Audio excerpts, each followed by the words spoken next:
ഇനി 9 നാളുകളാണ് ഗുരുവായൂർ ഏകാദശിക്ക്. ഉദയാസ്തമന പൂജ നടത്തുന്നതുമായി ബന്ധപ്പെട്ട കേസ് ഇന്ന് വീണ്ടും കോടതിയുടെ പരിഗണനയിലുണ്ട്. അതേസമയം ദേവസ്വം നിലപാട് മാറ്റാത്തതിനെതിരെ ഹൈന്ദവ സംഘടനകളും പ്രക്ഷോഭം കടുപ്പിക്കുന്ന ഒരു സാഹചര്യം. ആനന്ദ് പുതൂർ ചേരുന്ന വിവരങ്ങളുമായി. ആനന്ദ്, ഇപ്പോഴും ദേവസ്വം ബോർഡിന്റെ കടുംപിടുത്തം, ഇന്ന് കോടതിയുടെ പരിഗണനയിൽ വിഷയമുണ്ട്, ഹൈന്ദവ സംഘടനകളുടെ പ്രതിഷേധവും.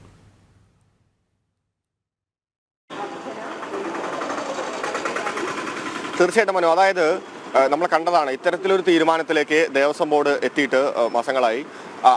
ആ സമയത്ത് തന്നെ തൊട്ട് തുടങ്ങിയ ഭക്തജനങ്ങളുടെയും ഹിന്ദു സംഘടനകളുടെയും എല്ലാം പ്രക്ഷോഭത്തെ കണ്ടിൽ നിന്ന് നടുക്കുക തന്നെയാണ് ദേവസ്വം ബോർഡ്. ആ തരത്തിൽ കേസ് കോടതി തീരുമാനിക്കട്ടെ എന്നുള്ള ഒരു നിലപാടിൽ തന്നെയാണ് ദേവസ്വം ബോർഡിന്റെ ഒരു മുന്നോട്ട് പോക്ക്. പക്ഷേ ഈ ഹിന്ദു സംഘടനകളുടെയും അതുമായി ബന്ധപ്പെട്ടുകൊണ്ടുള്ള ഭക്തരുടെയും ഒന്നും അത്തരത്തിലുള്ള അഭ്യർത്ഥനകളെ അല്ലെങ്കിൽ അതുമായി ബന്ധപ്പെട്ടുകൊണ്ടുള്ള ആവശ്യങ്ങളെ പരിഗണിക്കാൻ ദേവസ്വം ബോർഡ് തയ്യാറായിട്ടില്ല. പുറത്ത് ഒരു സെറ്റിൽമെന്റ് ചെയ്തുകൊണ്ട് അത്തരത്തിൽ ഈ ഒരു തീരുമാനത്തിൽ നിന്ന് പുറകോട്ട് പോകാനും ദേവസ്വം ബോർഡ് തയ്യാറായിട്ടില്ല എന്ന് തന്നെയാണ് നമുക്കറിയാൻ വേണ്ടി സാധിക്കുന്നത്. എന്തായാലും കേസ് ഇന്ന് കോടതിയുടെ പരിഗണനയിലാണ്. ഇനി 9 നാളുകളാണുള്ളത്. ഈ ഭൂലോക വൈകുണ്ഠ സന്നിധിയിലാണ് ഞാനിപ്പോൾ നിൽക്കുന്നത്.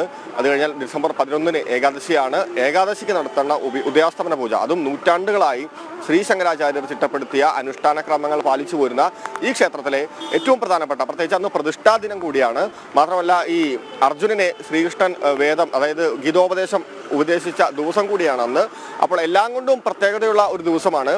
ആ ദിവസം തന്നെയാണ് ഇത്തരത്തിൽ ഉദയാസ്തമന പൂജ ശങ്കരാചാര്യർ ചിട്ടപ്പെടുത്തിയതും. അതാണ് ദേവസ്വം ഇത്തരത്തിൽ ഒരു ഭക്തജനങ്ങളുടെ തിരക്ക് മൂലം, ഭക്തജനങ്ങളുടെ സൗകര്യാർത്ഥം എന്നുള്ള ചില ന്യായങ്ങൾ പറഞ്ഞുകൊണ്ട് മാറ്റാനുള്ള ഒരു തീരുമാനത്തിലേക്ക് എത്തിയിട്ടുള്ളത്.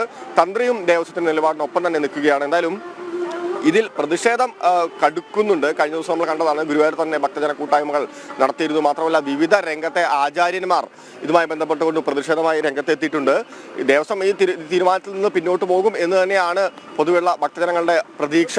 ഡിസംബർ 11 ഏകാദശി ദിനത്തിൽ ഉദയാസ്തമന പൂജ പതിവ് പോലെ തന്നെ നടത്തപ്പെടും എന്ന് തന്നെയാണ് ഇവിടെ എല്ലാവരുടെയും പ്രതീക്ഷ. അത് തന്നെയാണ് ഒരുപക്ഷെ എല്ലാ ഭക്തജനങ്ങളും ആഗ്രഹിക്കുന്നതും. അനു, ആനന്ദ് പുതൂറാണ് വിവരങ്ങൾ നൽകിയത്.